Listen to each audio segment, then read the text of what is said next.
વડોદરા શહેર કોર્પોરેશનમાં ગુરુવારે મળેલી સામાન્ય સભામાં કોંગ્રેસ મહિલા કાઉન્સિલર વિસ્તારમાં આવતા દૂષિત પાણી ભરેલી બોટલ લઈને સભામાં પહોંચ્યા હતા. તો ચર્ચા દરમિયાન તેઓએ દૂષિત પાણી ભરેલી બોટલ સભા અધ્યક્ષ મેયર સામે ધરીને જણાવ્યું હતું કે વિસ્તારના લોકો દૂષિત પાણી પી રહ્યા છે. તો છેલ્લા 6 મહિના ઉપરાંતની ટાંકીઓની સાફ સફાઈ થઈ નથી. તો મહિલા કાઉન્સિલરની રજૂઆતને અન્ય કાઉન્સિલરોએ પણ સમર્થન આપ્યું હતું અને પાણી અંગે ધારદાર રજૂઆતો કરી હતી. તો 1 નંબરના 16ના મહિલા કાઉન્સિલર અલકાબેન પટેલ સામાન્ય સભામાં વિસ્તારમાં આવતા દૂષિત પાણી ભરેલી બોટલ લઈને પહોંચ્યા હતા.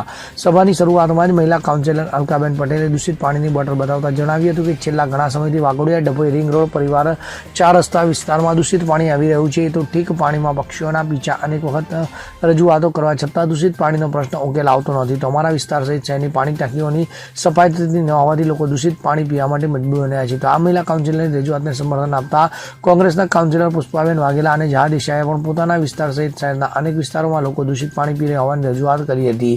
તો દૂષિત પાણી પીવાથી અનેક લોકો રોગચાળાનો ભોગ બની રહ્યા છે. તો દૂષિત પાણીની સાથોસાથ જીવાતો પણ આવી રહી હોવાના આક્ષેપો કોંગ્રેસ કાઉન્સિલર દ્વારા સભામાં કરવામાં આવ્યા હતા. તો કોંગ્રેસ કાઉન્સિલરોની આ રજૂઆતોને ભાજપાના કેટલાક કાઉન્સિલરોએ પણ સમર્થન આપ્યું હતું ને દૂષિત પોરાવાળું પાણી પીતા લોકોને શુદ્ધ પાણી આપવા માટેની રજૂઆતો કરી હતી.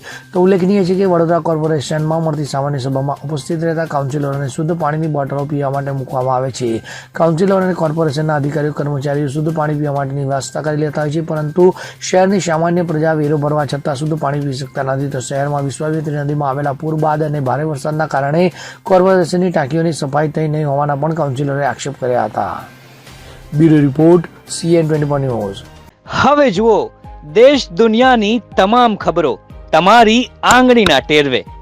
ઉઠાવો મોબાઈલ અને Google Play Store પરથી ડાઉનલોડ કરો અમારી CN24 ન્યૂઝ મોબાઈલ એપ.